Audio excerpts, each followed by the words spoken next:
C'est un terrible fait divers qui a été révélé il y a quelques heures. Toujours beaucoup de zones d'ombre autour de la mort de Valentin, cet étudiant tué dans son appartement. Inquiets de ne plus avoir de ses nouvelles depuis 2 jours, les proches de Valentin décident de contacter les autorités. À leur arrivée dans son appartement du 16e arrondissement de Paris, les pompiers et les enquêteurs découvrent le jeune homme dans une mare de sang. Le jeune homme aurait été poignardé à l'arme blanche dans son appartement qui est situé au rez-de-chaussée. Étudiant en histoire à l'université, ses voisins, toujours sous le choc, le décrivent comme un jeune homme gentil et sans problème. C'était un passionné de politique. Pendant son temps libre, il assistait aux émissions télévisées, il adorait en parler. Entre incompréhension, choc et hommage, Valentin, 21 ans et sans histoire, sauvagement poignardé chez lui. Que s'est-il passé ? Merci Michel Marie d'être avec nous et merci Alexis, ami proche de Valentin et associé. Michel, déjà, qu'est-ce qui s'est passé ? Parce qu'on n'a pas compris en fait, et c'est vrai qu'il commence à y avoir 2-3 petites pistes qui commencent à surgir. Ça commence le samedi 4 mars dans l'après-midi. Des amis de Valentin, des copains de fac, qui avaient fait la fête avec lui le mercredi précédent, n'arrivaient pas à le joindre depuis 2 jours. Donc ils ont appelé, le téléphone ne répond pas, etc. Et donc ils décident, puisqu'il ne répondait pas au téléphone, de se rendre à son domicile, donc dans le 16e arrondissement. Juste à côté, de l'avenue Mozart. C'est rue de la Cure, très exactement. Et lorsqu'ils arrivent devant la porte, ils louaient une petite chambre de bonne et les chambres dans un immeuble assez récent, des années 80, 90 peut-être, moderne en tout cas. Les chambres de bonne sont au rez-de-chaussée. D'accord.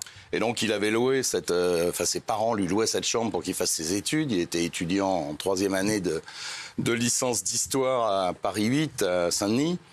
Et lorsque les copains arrivent devant la porte, ils trouvent des traces de sang sur la poignée et sur la porte. Et évidemment, ils sont, vous l'imaginez, plus qu'inquiets. Ils appellent les pompiers arrivent sur place, trouvent un double des clés, ouvrent la porte et trouvent derrière la porte le corps de Valentin qui avait 21 ans.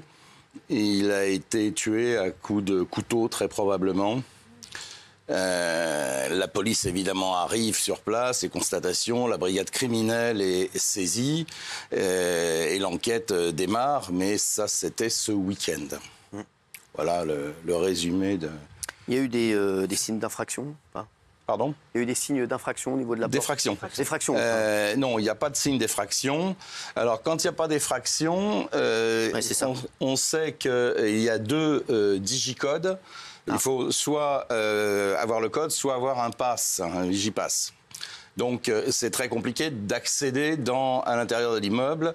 Et quand, en plus, il n'y a pas d'effraction, ça veut dire que soit il a ouvert à son ou ses meurtriers, on ne sait pas combien ils étaient, soit ils étaient ensemble et c'est une dispute. On commence à avoir des éléments que je vais vous donner. Un instant, vous me dire si vous avez les mêmes éléments que moi ou pas sur l'enquête en cours.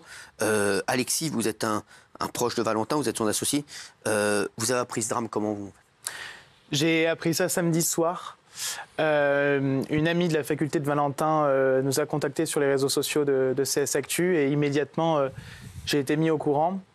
Je l'ai appelée et un petit peu sous le choc, elle m'a évoqué la disparition de Valentin. À ce moment-là, on ne sait pas trop comment réagir et les premiers mots vont avant tout à sa famille et à ses proches. Ces dernières semaines, est-ce que vous avez senti un changement chez Valentin ? Est-ce qu'il y avait de nouvelles fréquentations ou pas du tout ? Écoutez, je suis avant tout là, j'ai envie de dire, pour parler de ce qu'il faisait dans sa vie, c'est ça, on le voyait souvent, des passions.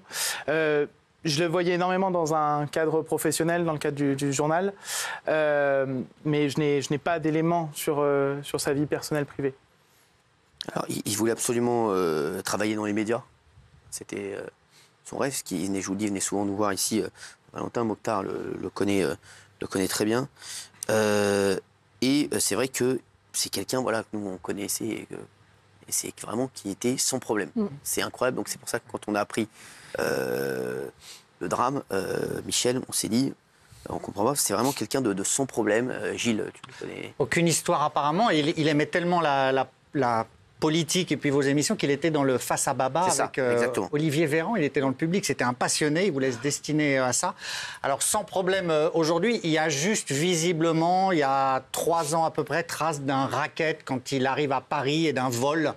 Donc, alors c'est quoi? Est-ce que c'est lié? Il y a eu un racket au moment où il arrive à Paris en 2019 venant de Brive. Il aurait été racketté par des gens. Peut-être lié déjà à cette générosité qu'il habitait parce qu'il recevait des gens en difficulté en permanence pour les aider. Donc on ne sait pas encore si c'est lié, mais il y a cet élément avec, à l'époque, un vol. Et aujourd'hui, les enquêteurs ne font pas le lien directement, mais ils vont remonter dans son passé pour voir s'il y aurait un quelconque lien entre ce racket et ce qui s'est passé aujourd'hui. Je ne sais pas si Michel a plus d'éléments sur le racket, parce que ça tombe, ça vient de tomber, cette information, en fait. Oui, l'information, je l'avais, mais ça me semble un peu vieux. C'est pas de la grande délinquance, c'est petit vol. C'est un étudiant, à l'époque, il y a 3 ans, il avait 18 ans, donc il devait pas détenir des fortunes ou des valeurs avec lui. Donc je sais pas. C'est une piste. D'après les éléments de l'enquête aussi qu'on aurait, est-ce qu'il était sur des sites de rencontres ou pas du tout? Ça, j'ai pas cette information. D'accord. J'ai pas cette information. Effectivement, on s'est posé la question. Il y a en gros, en l'état, puisqu'il n'y a pas d'effraction et qu'a priori, le ou les tueurs sont rentrés à l'intérieur de sa petite chambre, soit c'est un familier, soit c'est quelqu'un qui l'avait rejoint. On sait qu'il était sorti ce soir-là, qu'il est rentré. Ses copains ont un SMS, ou plutôt un message vocal, à 1h30 du matin, où il leur dit qu'il est bien arrivé, qu'il est bien rentré chez lui. Donc la mort survient un petit peu plus tard dans la nuit. Est-ce que quelqu'un l'a rejoint? Est-ce qu'il hébergeait quelqu'un? Est-ce que, comme on le disait tout à l'heure, il avait l'habitude d'aider les gens en difficulté? Est-ce qu'il n'a pas hébergé quelqu'un? Parce qu'apparemment, ça a été extrêmement violent. Je crois qu'il en avait arraché la porte de la douche. On l'a retrouvé sur le lit. Sans rentrer dans les détails, c'était une scène de crime assez violente. Donc voilà, après c'est vraiment très tôt pour tirer des conclusions. C'est parce que c'est quelqu'un qui faisait l'unanimité, Alexis. C'est vraiment, il n'y avait pas de... Bien sûr. Pour parler de lui, Valentin, c'était une personne d'une générosité incroyable, d'une curiosité, d'une intelligence et vous l'avez dit, qui voulait travailler dans les médias. Il avait une passion pour ça quand il a intégré la société qui travaille pour TPMP.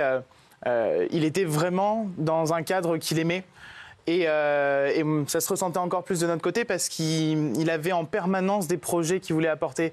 Valentin, c'était ça, c'était ce visage d'une jeunesse qui souhaite aller au bout de ses rêves, qui souhaite faire de sa passion son métier et qui donnera tout pour le réaliser.